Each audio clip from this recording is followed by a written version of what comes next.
अमेरिकी राजदूत Sergio Gor ने जो सच बयां किया है उससे पाकिस्तान बुरी तरह से तिलमिलाया हुआ है। आपके साथ मैं हूं समीर अब्बास। दिल्ली में मौजूद पाकिस्तान हाई कमीशन के बाहर सुरक्षा घेरा हटा दिया गया है। यह इस वक्त की ताजा खबर है। पाकिस्तानी हाई कमीशन के बाहर से ट्रैफिक बोलार्ड और बैरिकेड्स हटा दिए गए। इस कदम के जरिए पाकिस्तान को दरअसल दिया गया है जवाब। दरअसल इस्लामाबाद में जो भारतीय उच्चायोग है उसके बाहर लगाए गए बैरिकेड्स पाकिस्तान ने हटवा दिए थे, जिसके बाद भारतीय अफसरों ने पाकिस्तान हाई कमीशन के बाहर सुरक्षा का जो बाहरी घेरा था उसे हटा दिया गया है। यह है ताजा खबर और आप कह सकते हैं भारत का करारा जवाब भी। तो पाकिस्तान हाई कमीशन के बाहर से टीवी 9 संवाददाता जितेंद्र भाटी की एक रिपोर्ट आपको दिखाते हैं और बताते हैं कि आखिर पाकिस्तान उच्चायोग से कैसे बैरिकेडिंग हटा दी गई है। चला है बुलडोजर, देखिए जरा। ये 2026 का भारत है जो जिस भाषा में समझेगा उसको समझाएगा। इस वक्त मैं खड़ा हुआ हूँ पाकिस्तान हाई कमीशन के बाहर, ठीक दिल्ली के अंदर। आपको यहाँ की तस्वीरें दिखाई दे कि यहाँ पर जो है पाकिस्तान पासपोर्ट और वीज़ा से संबंधित चीज़ें हैं वो जारी की जाती थी, लेकिन आज यहाँ की स्थिति आप देखेंगे तो ये देखिए किस तरीके से यहाँ जो अतिक्रमण किया गया था उसे हटा दिया गया है। और आप दोनों तरफ देखेंगे तो इस तरह का इलीगल कंस्ट्रक्शन जो है वो यहाँ पर किया हुआ था। आप नदीम दिखाइए किस तरीके से यहाँ पर जो है टीन शेड लगाई गई थी और दाएं बाएं दोनों तरफ आप देखेंगे तो आपको नज़र आएगा किस तरीके से यहाँ पर अतिक्रमण किया गया था। इसको हटा दिया गया है और ये कब कार्रवाई कब की गई है, जब अगर हम देखें तो पाकिस्तान ने भी इस्लामाबाद के अंदर में भारत हाई कमीशन के ठीक बाहर सुरक्षा व्यवस्था को जो है कम किया था, उसमें कटौती की थी। उसके बाद भारत ने भी उसी भाषा में ये जवाब दिया है और पाकिस्तान हाई कमीशन के बाहर दिल्ली में जो है ढांचा बनाया गया था उसको किस तरह से गिराया गया है, क्योंकि ये अतिक्रमण था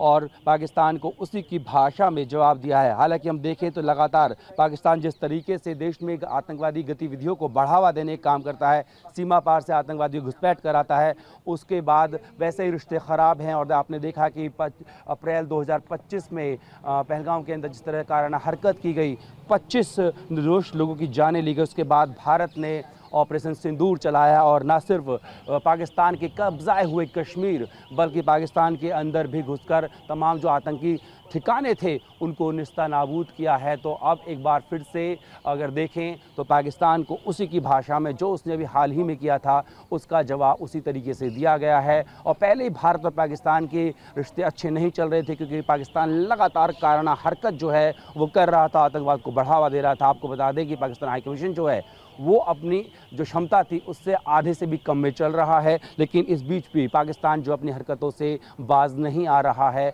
और जब हरकतें बार बार कर रहा है तो उसका जवाब जो है वो भी उसी तरीके से दिया जाएगा। हालांकि इसको लेकर अभी कोई आधिकारिक बयान नहीं आया है, लेकिन जिस तरीके से वहाँ पर इस्लामाबाद में भारत हाई कमीशन के बाहर जो है वो सुरक्षा घटाई गई थी और यहाँ पर भी इसी तरीके का जवाब जो है वो पाकिस्तान को उसी की भाषा में दिया गया है। और संदेश साफ है, जो जिस भाषा में समझेगा उसी भाषा में उसको समझाया जाएगा।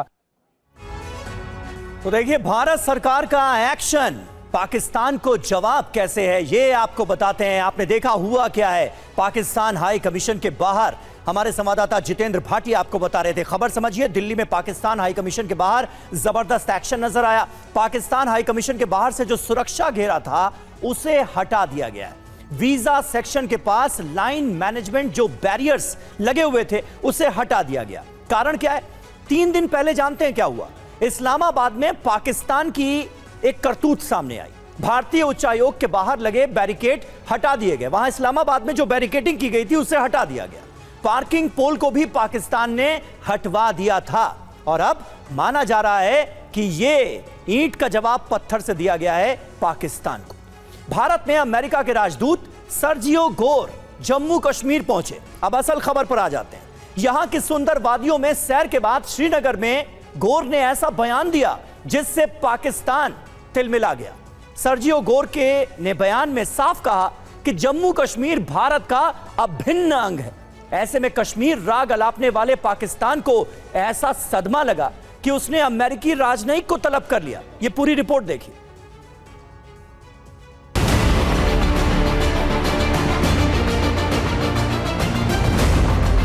This is an important part of India. Kashmir में अमेरिकी राजदूत, टेंशन में पाकिस्तान, कश्मीर पर सर्जियो गोर का बयान, बेचैन पाकिस्तानी हुक्मरान।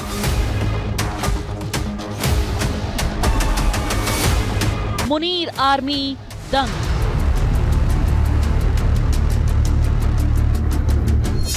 दौरे से तिलमिलाया पाकिस्तान, अमेरिकी राजनयिक को किया तलब।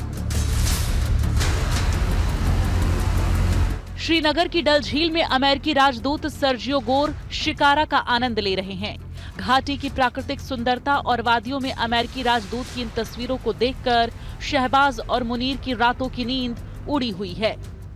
कश्मीर पर अवैध कब्जे का सपना लिए अमेरिका के सामने गिड़गिड़ाने वाले पाकिस्तान के लिए तस्वीर किसी तमाचे से कम नहीं है। और तो और सर्जियो गोर ने तो यहाँ तक कह दिया कि जम्मू कश्मीर भारत का अभिन्न अंग है। Everybody here knows I'm the U.S. ambassador to India, and this is an important part of India, and so I'm here visiting for the first time. It is an incredibly beautiful place, and so I'm thrilled to be here, thrilled to see this place. We just had a very good meeting, and we have some follow-ups that we hope to take back to Washington, back to Delhi.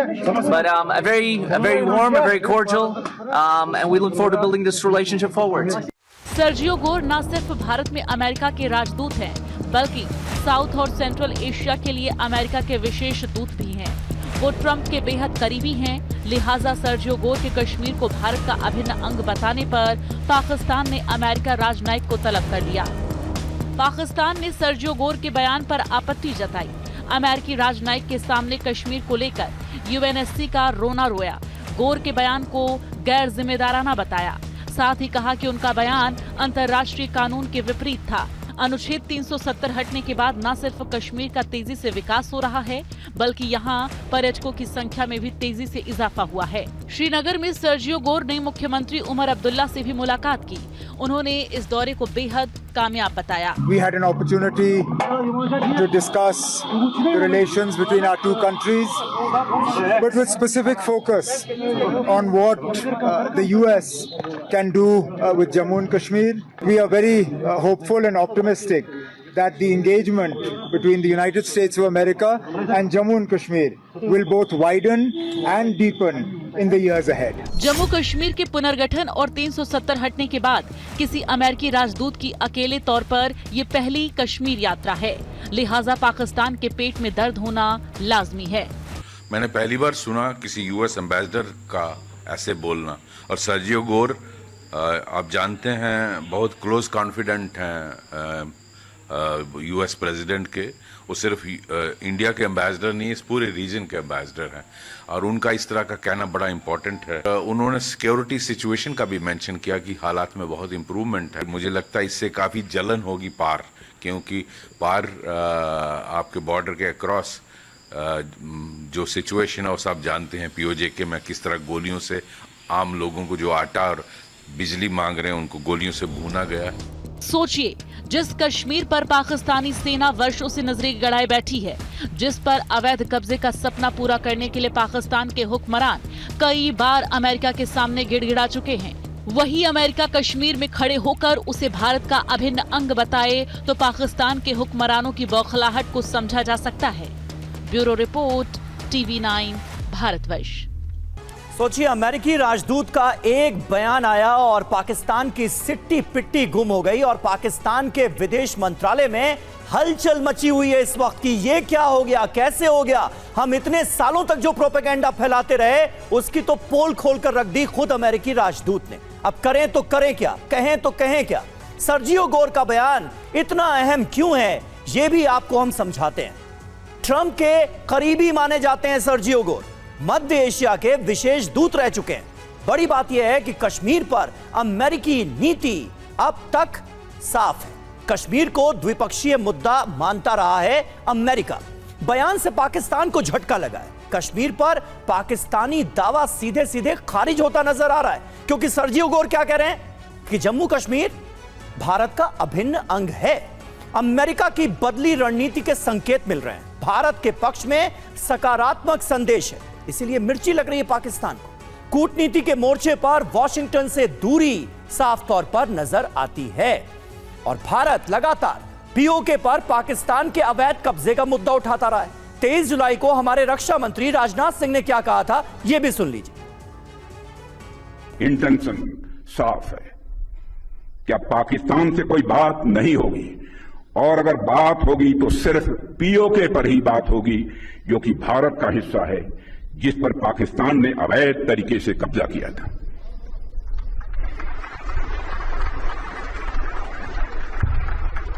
साथियों, पाकिस्तान ने इस समय आतंकवाद को अपनी सरकारी नीति का एक हिस्सा बना लिया है, और वहां पर मिलिट्री और मिलिटेंट्स के बीच का फर्क पूरी तरह से समाप्त हो चुका है। वहां की सेना आतंकवादी संगठनों को संरक्षण ही नहीं देती है, उनके साथ मिलकर काम भी करती है। और वहीं पाकिस्तानी पार्टी जमीयत उलेमा इस्लाम के नेता मौलाना फजलुर रहमान का बयान आ गया है। पाकिस्तान में पूरा का पूरा पॉलिटिकल सिस्टम फेल हो गया है। आखिरी चुनाव के नतीजों में भी धांधली हुई। पाकिस्तान में कानून का राज आज की तारीख में है ही नहीं, ये कह रहे हैं फजलुर रहमान। पाकिस्तान के हालात बेहद खराब हैं। यूक्रेन की राजधानी कीव पर रूस का बहुत बड़ा अटैक हुआ है। 20 से ज्यादा मिसाइलों से कीव पर हमला हुआ।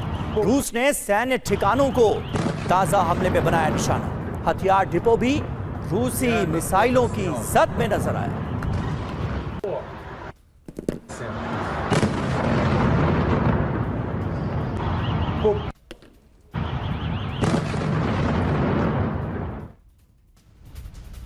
और अहम खबर, कीव के ब्रोवरी इलाके में रिहायशी इमारत पर भी हमला हुआ है। 9 मंजिला इमारत में जोरदार विस्फोट हो गया। बैलिस्टिक मिसाइल से ये जोरदार प्रहार किया गया। कई लोगों के हताहत होने की आशंका है इस बड़े हमले में। ये देखिए, रिहायशी इमारत पर इतना बड़ा अटैक, बड़े पैमाने पर विध्वंस हुआ है। ये 9 मंजिला इमारत थी जो कि हमले के बाद तबाह हो गई। अभी तक पता नहीं चल पाया है कि कितने लोगों की जानें गई हैं, लेकिन भारी संख्या में लोग हताहत हुए हैं इस हमले में, ये आसार जताए गए। और कीव पर एक बारूदी प्रहार का वीडियो हम आपको दिखाने जा रहे हैं। रूस ने यूक्रेन की राजधानी पर मिसाइल दागी है, मिसाइल से हमला किया है। मिसाइल अटैक के बाद कैसे होता है जोरदार धमाका और सब कुछ तहस नहस हो जाता है, ये आप देखिए।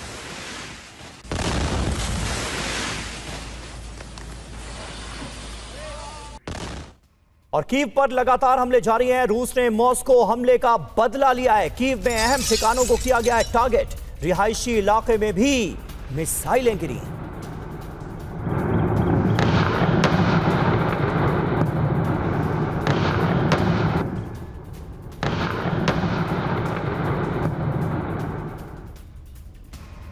कई इलाकों में सुनाई दिए तेज धमाके। यूक्रेनी एयर डिफेंस सिस्टम फेल हो गया है। कई जिलों में रात भर एयर रेड अलर्ट सायरन बजते रहे। औद्योगिक परिसरों को भी ताजा हमलों में जबरदस्त नुकसान हुआ है। तस्वीरें देखिए, सब कुछ बयां कर रही हैं।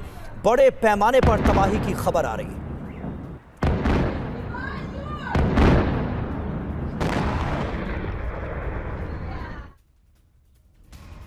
और वहीं कीव में रूसी मिसाइल गिरने का एक और वीडियो सामने आया है। रूसी मिसाइल गिरने से जोरदार धमाका हुआ। कीव के आसमान में दिखाई दी कई मिसाइलें।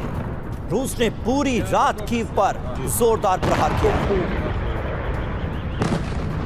तो कीव में बड़े पैमाने पर तबाही की खबर है। कीव पर कैलिबर मिसाइल से भी हमला किया गया है। जी हां, जो ताजा जानकारी मिल रही है वो ये है कि रूस ने इन ताजा हमलों को अंजाम देने के लिए 6 कैलिबर मिसाइलें भी दागी। KH-101 मिसाइल से भी प्रहार किया गया। 20 से ज्यादा मिसाइलों से ये हमले अंजाम दिए गए।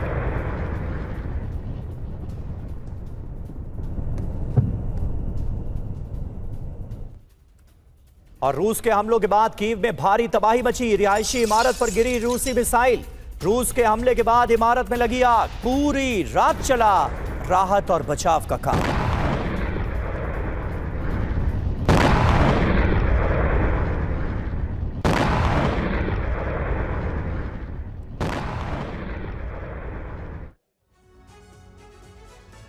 तो एक लाइन में खबर समझिए, पुतिन का मिशन पूरी रात कीव दहन। कितने हमले हुए हैं, कितनी जगहों पर हुए हैं, पूरी डिटेल हम आपके सामने रख रहे हैं। 20 मिनट में 20 से ज्यादा मिसाइलों से अटैक किया गया है और करीब 12 जगहों को टारगेट किया गया है। 12 जगहों को आप कह सकते हैं तबाह कर दिया गया है। टारगेट पर रिहायशी इमारतें भी इस बार रहीं। कितनी खतरनाक मिसाइलों का इस्तेमाल किया गया है। स्कैंडरम और KN-23 जो कि नॉर्थ कोरियन मिसाइल है, उसका इस्तेमाल किया गया है रिहायशी इमारतों को टारगेट करने के लिए। सैन्य ठिकानों को टारगेट किया गया है जिरकॉन और कैलिबर मिसाइलों के जरिए। तो ताबड़तोड़ हमले हुए हैं। एनर्जी इंफ्रास्ट्रक्चर को निशाना बनाया गया है। KH-101 मिसाइल का यहां पर इस्तेमाल किया गया। बड़ी बात यह है कि पैट्रियट सिस्टम मिसाइल रोकने में नाकाम साबित हो रहे हैं। यह यूक्रेन के लिए बहुत बड़ी आफत है।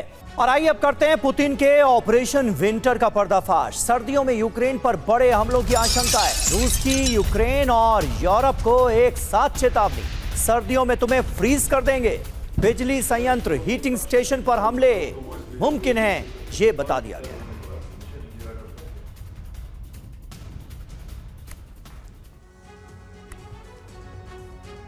तो ये है पुतिन का ऑपरेशन विंटर। जी हां, कीव को 2 बड़ी धमकियां दी गई हैं। पहला, just like snow on your head. दूसरा, in winter you will get a freeze. ये रूसी रक्षा मंत्रालय ने कहा है। मायने इसके क्या है समझिए। सर्दियों में बहुत बड़े हमले की आशंका है। टारगेट पर क्या रहेगा? जनरेशन फैसिलिटी, पावर प्लांट्स, सरकारी इमारतें, रिहायशी इलाके। खास बात यह है कि सर्दियों में यूक्रेन को बेबस बनाने की रणनीति पर काम कर रहा है रूस। ऊर्जा ठिकाने तबाह कर यूक्रेन को अंधकार में डालने की योजना है। ऊर्जा संसाधनों के अभाव में घुटनों पर लाने की प्लानिंग की जा रही है और यही कहा गया है कि विंटर में तैयार रहो, तुम्हें फ्रीज कर देंगे, ऐसी योजना बनाई गई है। तो कुल मिलाकर जो हालात नजर आ रहे हैं वो बद से बदतर है। ऑपरेशन विंटर, यूक्रेन यूरोप का कैसे हुआ सरेंडर, यह समझिए। पुतिन की प्लानिंग क्या है? सर्दियों में बड़े हमले होंगे। मिशन कामयाब हुआ तो यूक्रेन यूरोप पर बड़ा संकट आन खड़ा होगा। वजह समझिए, यूक्रेन हमले से ही पहले से ही ऊर्जा संकट से जूझ रहा है। यूरोप में भी पर्याप्त ऊर्जा सप्लाई नहीं हो पा रही। हॉर्मुज भी एक बड़ी प्रॉब्लम है, ऊर्जा की सप्लाई ठप हो रही है। बाब अल मंदेब में वैसे भी कभी भी आफत टूट पड़ सकती है, ये आसार जताए गए। हूती की वजह से यह रास्ता बाधित है। बड़ी बात यह है कि यूक्रेन युद्ध के बाद रूस से भी ऊर्जा सप्लाई बंद हो गई है। सर्दियों में बड़े पैमाने पर इसका असर दिखेगा। बिजली और हीटिंग सिस्टम ठप हो जाएंगे, लंबा ब्लैकआउट होगा और हीटिंग में कटौती हो जाएगी। इतनी जबरदस्त ठंड पड़ती है इस रीजन में कि अगर हीटिंग में कटौती हुई तो सोच लीजिए कि किस तरह से लोगों की जान पर आफत आ जाएगी। लोग ठंड से प्रभावित होंगे, शरणार्थी बनेंगे, फैक्ट्रियां बंद होंगी, हथियार उत्पादन भी इससे प्रभावित होगा।